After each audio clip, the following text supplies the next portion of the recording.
صفحه تویتر رادیو تلویزیون ملی لوگر.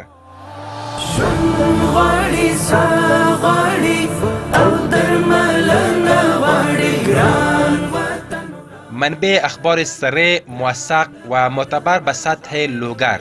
اگر می‌خواهید از رویدادهای خبری لوگر آگاه شوید، پس صفحه تویتر RTA لوگر را تعقیب نمایید.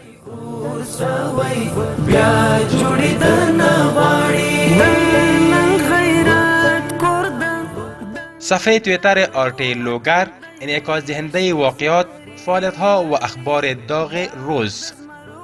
تندی خواری کړل زاری کړل یا غبغی نړیوال چا چې غربیان